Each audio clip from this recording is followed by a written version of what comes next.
जानिए स्वयं भगवान शिव को क्यों करनी पड़ी थी गणेश जी की पूजा।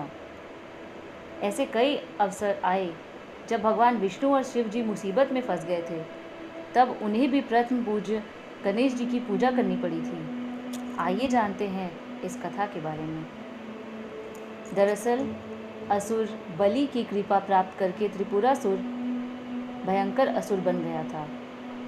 भगवान कार्तिकेय द्वारा तारकासुर का वध करने के बाद उनके तीनों पुत्रों ने देवताओं से बदला लेने का प्रण लिया था। तीनों पुत्र तपस्या करने के लिए जंगल में चले गए और हजारों वर्ष तक अत्यंत दुष्कर तप करके ब्रह्मा जी को प्रसन्न किया। तीनों ने ब्रह्मा जी से अमरता का वरदान मांगा। ब्रह्मा जी ने उन्हें वह देने से मना कर दिया और कहने लगे कि कोई ऐसी शर्त रख लो जो अत्यंत कठिन हो। उस शर्त को पूरा होने पर ही तुम्हारी मृत्यु होगी। तीनों ने खूब विचार किया, फिर ब्रह्मा जी से वरदान मांगा, हे प्रभु, आप हमारे लिए 3 पूरियों का निर्माण करा दो। और वे तीनों पूरियां जब तक अभिजित नक्षत्र में एक पंक्ति में खड़ी है और कोई क्रोधित अत्यंत शांत अवस्था में असंभव रथ और असंभव बाण का सहारा लेकर हमें मारना चाहे, तब हमारी मृत्यु हो।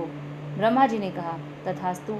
शर्त के अनुसार उन्हें 3 पूरियां यानी कि नगर प्रदान की गई। तारकाक्ष के लिए स्वर्णपुरी, कमलाक्ष के लिए रजतपुरी और विद्युन्माली के लिए लौहपुरी का निर्माण विश्वकर्मा ने कर दिया। इन तीनों असुरों को ही त्रिपुरासुर कहा जाता है। न तीनों भाइयों ने पुरियों में रहते हुए 7 लोगों को अंतकित किया। वे जहाँ भी जाते समस्त सत्पुरुषों को सताते रहते, यहाँ तक कि उन्होंने देवता को भी उनके लोकों से बाहर कर दिया। किसी भी में त्रिपुरासुर का वध करने की शक्ति नहीं थी। तब भगवान शिव ने यह जिम्मा उठाया।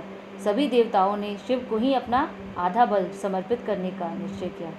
अब उनके लिए रथ और धनुष बाण की तैयारी होने लगी, जिससे रणस्थल पर पहुंचकर तीनों असुरों का संहार किया जा सके। पृथ्वी को ही भगवान ने अपना रथ बनाया। सूर्य और चंद्रमा पहिए बन गए, सृष्टा सारथी बने। विष्णु बाण, मेरुवत पर्वत, धनुष और वासुकी बने उस धनुष की डोर। इस प्रकार असंभव रथ तैयार हुआ और संहार की सारी लीला रची गई।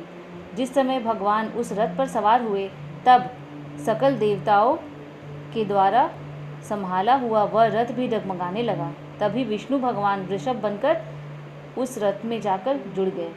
उन घोड़ों और वृषभ की पीठ पर सवार होकर महादेव ने उस असुर नगर को देखा और पाशुपत अस्त्र का संधान कर तीनों पुत्र को एकत्र होने का संकल्प करने लगे। परंतु भगवान शिव हर तरह के प्रयास करने के बाद भी उन असुरों का वध करने में असफल रहे। तो नारद जी ने कहा कि आप गणेश जी की अर्चना किए बगैर त्रिपुरासुर से युद्ध करने चले गए थे, इसलिए आप अपने युद्ध में सफल नहीं हो पा रहे हैं। इसके बाद शिव जी ने अपने पुत्र गणेश जी का पूजन कर उन्हें लड्डुओं का भोग लगाया और दोबारा त्रिपुरासुर पर आक्रमण किया। इसके बाद ही वे लक्ष्य भेदने में सफल हुए। उस अमोघ बाण से विष्णु, वायु, अग्नि और यम चारों ही समाहित थे। अभिजित नक्षत्र में उन तीनों पूरियों में एकत्रित होते ही भगवान शंकर ने अपने बाण से पूरियों को जलाकर भस्म कर दिया। तब से ही भगवान शंकर त्रिपुरांतक बन गए।